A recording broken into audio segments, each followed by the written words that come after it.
Assalamualaikum warahmatullahi wabarakatuh. Waalaikumsalam warahmatullahi wabarakatuh. Yang terhormat Bapak Menteri dan Bapak Ibu pimpinan di Kementerian Hukum. Perkenalkan, saya Lusda Asri, advokat yang memiliki kantor hukum Ryan Smart, spesialisasi di sektor kekayaan intelektual. Pada kegiatan Pasti Ada Solusi ini ingin mengajukan pertanyaan kepada Bapak sekaligus mohon penjelasan. Komisi Banding Paten memiliki salah satu kewenangan melakukan pemeriksaan permohonan banding terhadap keputusan pemberian paten. Terhadap hal itu dapat diajukan oleh pihak yang berkepentingan. Hal ini diatur di dalam pasal 70 Undang-Undang Paten. Pasal ini jelas menyebutkan norma waktu pengajuan banding yaitu paling lama 9 bulan sejak tanggal pemberitahuan diberi paten. Selanjutnya, berdasarkan Permenkumham 3 2019 tentang Komisi Banding Paten, mengatur pihak yang berkepentingan yang mengajukan permohonan banding paten. Maka dinyatakan di dalam pasal 19 ayat 1 huruf H harus memuat nomor dan tanggal surat pemberitahuan dapat diberi paten. Persyaratan nomor dan tanggal surat pemberitahuan dapat diberi paten ini mustahil dipenuhi oleh pihak yang berkepentingan. Apa sebab? Karena surat pemberitahuan dapat diberi paten hanyalah diberikan oleh menteri kepada pemohon atau kuasanya, sebagaimana diatur di dalam pasal 58 Undang-Undang Paten. Lalu, bagaimana pihak yang berkepentingan akan mendapatkan surat pemberitahuan diberi paten tersebut? Yang berisikan nomor dan tanggal surat pemberitahuan dapat diberi paten sebagai syarat untuk permohonan banding paten. Terhadap ketentuan ini, mohon kami diberikan penjelasan. Selanjutnya, dikaitkan dengan PDKI yang memuat informasi diantaranya tentang adanya permohonan paten dan perkembangannya yang berisikan informasi nomor paten, tanggal pemberian, dan status diberi paten. Jika PDKI memunculkan ketidaklengkapan informasi tersebut, yang mana klien kami mengalami sendiri melakukan monitoring paten nomor S0020230701 kurang lebih 15 bulan sejak Februari 2024 hingga Mei 2025. Barulah informasi di PDKI lengkap, ada nomor paten, tanggal pemberian, dan status diberi paten.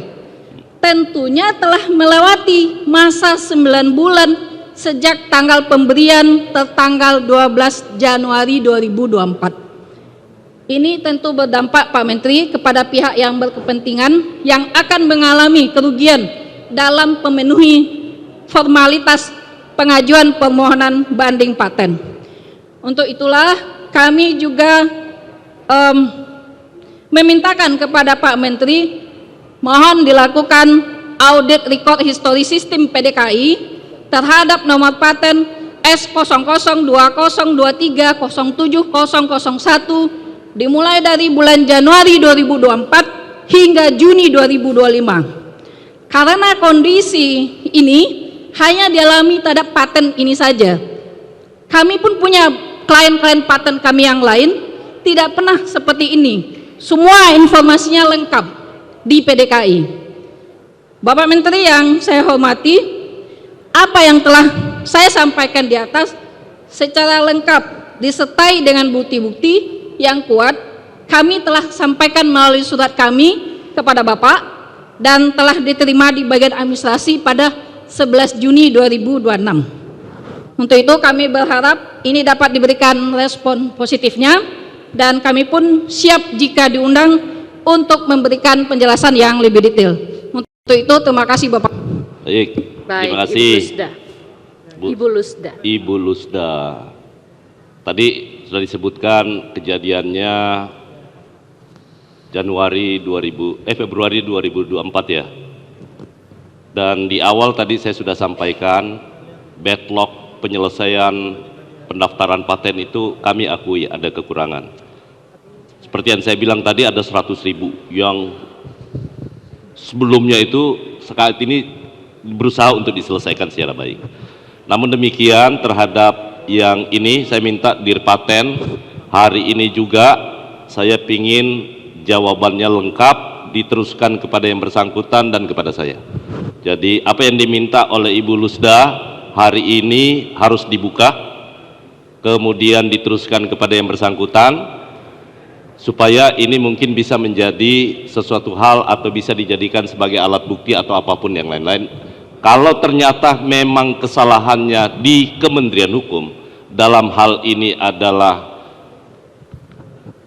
Direktorat Paten atau Direktorat Jenderal Kekayaan Intelektual, tidak apa-apa kita akui sebagai sebuah kesalahan. Jadi ini bagian dari upaya kita dalam memperbaiki tata kelola pelayanan publik.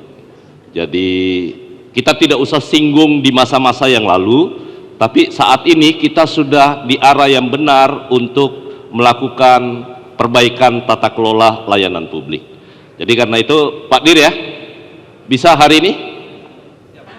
Siap ya?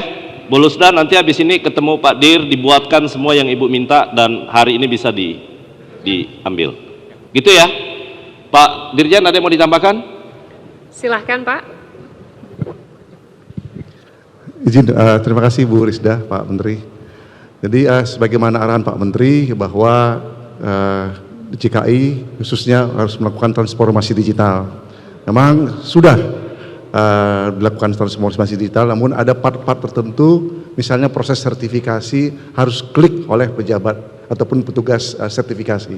Maka itu sejak kita diberikan amanah dan juga di sini ada Direktur TI, kita melakukan proses e-sertifikat. Jadi kita sejak akhir tahun 2025 kita kembangkan lagi sistem kita agar nanti apabila sudah pemberian substantif dan disetujui oleh direktur, langsung proses sertifikasi itu secara otomatis. Dan insya Allah Bapak, atas perkenan Bapak dan arahan Bapak, bulan ini kita akan segera mengimplementasikan e-sertifikat di pemisahan paten. Ya, e-sertifikat. Jadi otomatis, tidak ada lagi petugas klik-klik baru keluar sertifikat, tidak ada seperti itu, sehingga bisa cepat, otomatis. Dan juga nanti bulan depan karena sudah dibangun sistem di merek juga, desain industri semua akan pakai e-sertifikat sehingga bisa lebih cepat sesuai dengan harapan Pak Menteri, perintah Pak Menteri transformasi digital di semua lini layanan. Demikian Pak, terima kasih. Wahana TV, teropong konsumen.